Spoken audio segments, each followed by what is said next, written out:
Dave, tá mé ráis rééis. Cad cheam si faoi Gruaig. Si das? Si gear go má? Si fada go leir cad cheam si? A bhéting é nó a dhéanamh leis. Cad cheam si? Bhfuil go leir ann fiú. Céis eile darnó. Aniu. Gruaig. Tá. Fé an chalíní. Is ruí jazz á dhéanamh acu lena Gruaig fechar Gruaige. All right, come on. Léamh leir, is feice mi. Céisáis stíleanna. Gruaige. A bhí ann ó hípla a crinne. Talom, ach dús bar. Cad cheam si faoi mo Gruaig. Si jazz? Well. Talom. Fudden down, Gruaig, Kate Petty. Gruaig.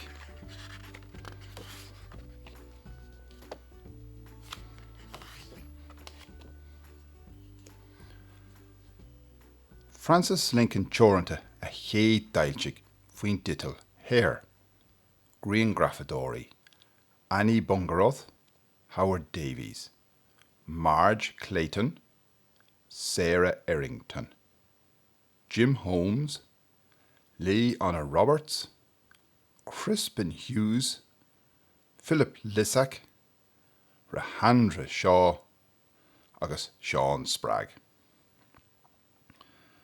Ba Gabriel Rosenstock a rinne an lagan Gaeilge, agus ba An Gúm a dailteach. An Gruaig an galín.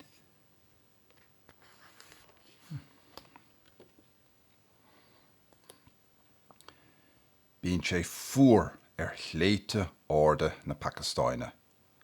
Tá Gruaig thiomh an mert seo, Pedan agus Samola. Is má ó gear chun go méid réirt má acu gach éon ní. Cuinín an capín jazz teolaí mé. An Gruaig go léir, gear ag jazz. Gear.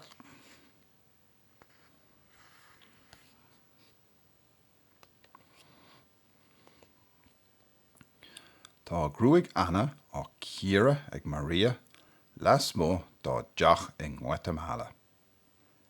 Ceann glóigh sí siar leis an scrúnsaí dearg a rista. Ach sin é sin. Is cuineáid sé sin an Gruaig siar le chéile nach cuineáig.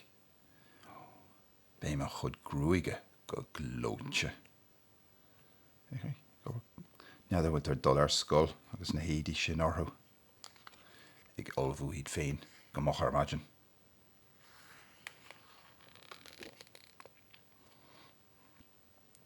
I Vietnam atá cónaí ar linn.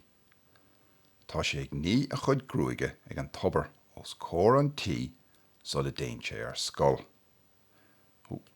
Ba cheart go meach sí glan in éis, tá sé tar éis glan am maith dhéanamh nach bhfuil, fech an sobal go léir, an shampoo istigh na Gruaig.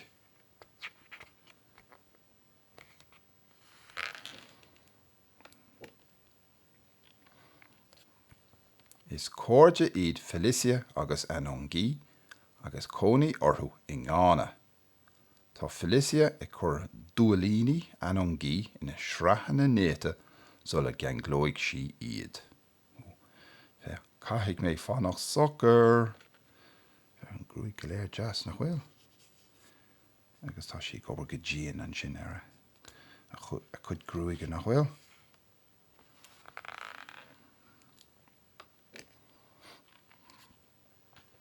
Bé tú glóite sa Marta lena drifúín Ruby. Sna stáid éintethe atá cónaí orthú. Tá Marta tar éis na bláhanna a fiocha sa ghár dín. Is é an blá bán dearach seo is deise. Sin ceantá cí na lá fech na bláhanna teasa. Na chu Gruaige nach í atá glóite nach í.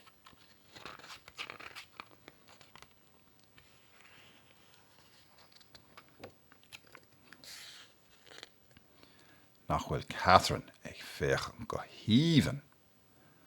Tá cornaíní buí ina chud trill seán aici. As tóga san Afric de. Is malum na cornaíní nuair a chraitham má cheann. Stig sa Gruaig grabathe, stig sa Gruaig. Caigin in si toran éig an gachúir a mogan si a ceann. Cad a cheapan sibh se?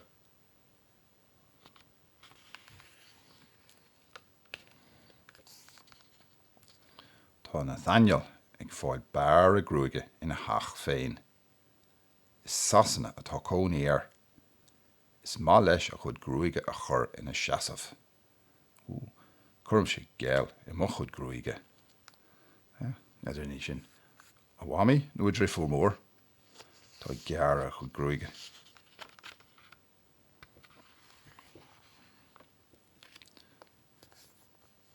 San ind a chonaíonn scéal. Tá féile ar siúl inniu, agus ba bhá leis a bheith slachtafar. Cumlíonn sé ola ina chud gruaige, tugann spíosarí bolle don ola. Bolle bra cínte faoi heas na gréine. Agus an sin na balúna go réad an chóisiir. Dá amach ag an féile.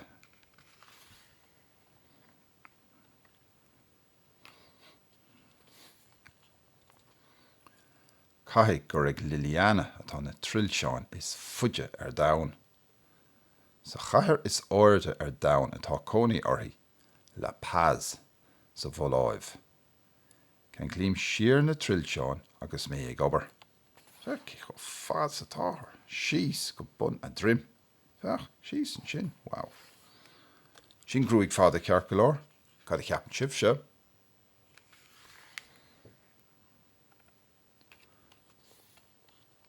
Chóirí cóiriú mhóló a chud gruaige de. I Burkina Faso atá cónaí orthaí. Bhíonn anam ar chuid de na stíle na gruaige. Cén tanam a thuairthása ar an stíl seo. Na spreagann a chur na spící ina seasamh.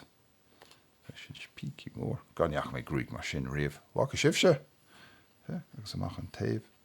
Ceann eile ar chúil freisin. Sin bailach simúil le gruaig a chóra nach é.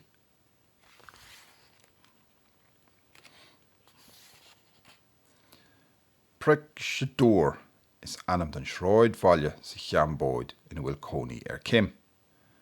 Gruaig ada atá orthaí, agus má lé scailte í. Ceann glím siaraí má éiríonn an aimsire róthe. Teag scailte má gruaig.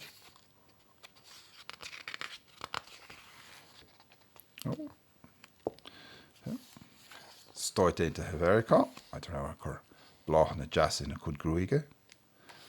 Guatemala, sin an bhean sin tréad lína anna a fech sa bhláimh an sin cahar le paz. Taineal, is sasanna, na cailín éagsúla an seo Burkina Faso, agus Ghana, agus Toga, gruaig leis an bhuam.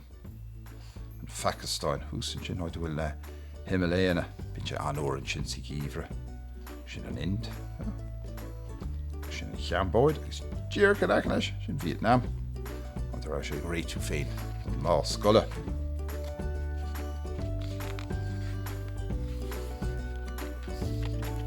Agus bin scéalte faoin gruaig, súlan gur haithann sé libh, agus tá mit snú, leir eile léamh le chéile go luath, slán go fóil.